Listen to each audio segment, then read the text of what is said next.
Bismillahirrahmanirrahim.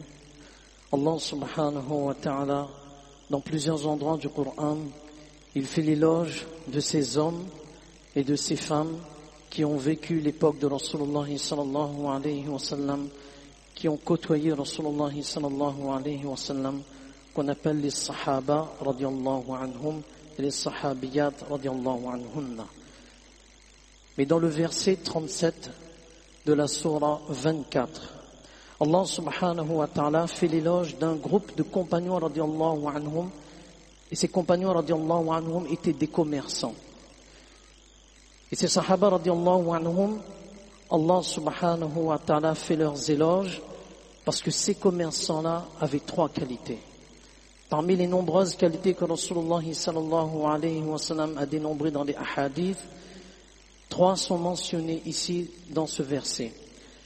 La première qualité des sahaba radiyallahu anhum, c'est que ni leurs transactions, ni leurs négoces ne les distraient de la pensée d'Allah subhanahu wa ta'ala. Ils font le dhikr d'Allah subhanahu wa ta'ala. Lorsqu'ils sont dans leur boutique, qu'il y ait des clients ou pas, ils font le dhikr d'Allah subhanahu wa ta'ala.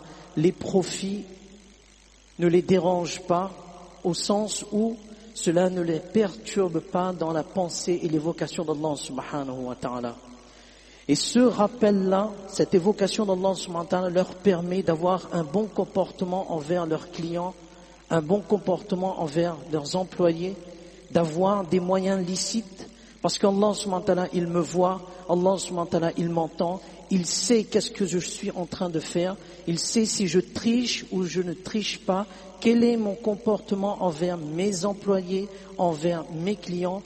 Il montre à travers son comportement et par ce rappel d'Allah subhanahu wa ta'ala qu'il y a une continuité de l'obéissance d'Allah subhanahu wa ta'ala même en dehors de la masjid. Ça c'est la première qualité, l'évocation d'Allah subhanahu wa ta'ala. Et ce message de l'authenticité de l'islam, il est montré même dans les transactions. Et combien de personnes ont embrassé l'islam? Une personne est venue voir un commerçant, il lui a dit, aujourd'hui je suis venu acheter iman avec toi, pas un produit. Ça c'est la première qualité.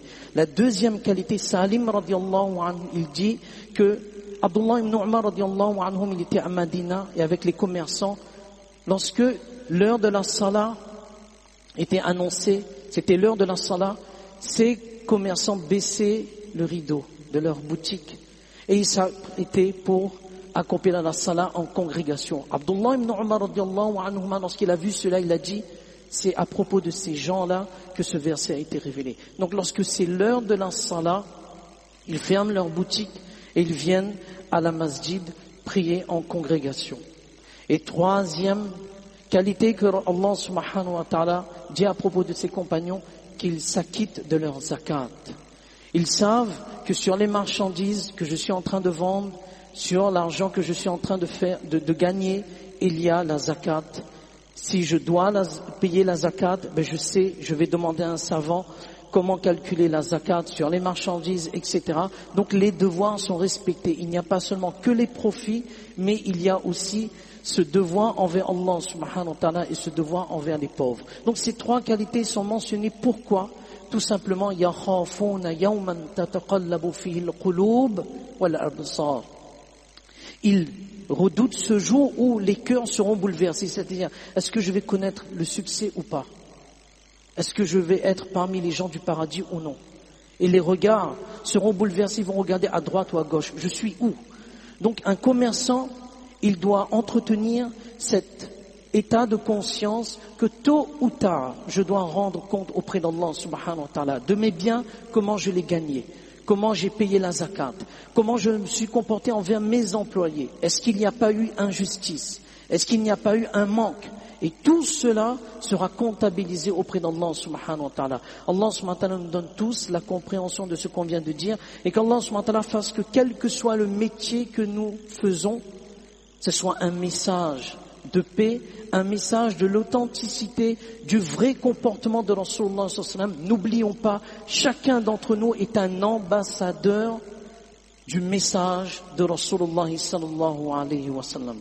Fajazakumullah khairan, jaza.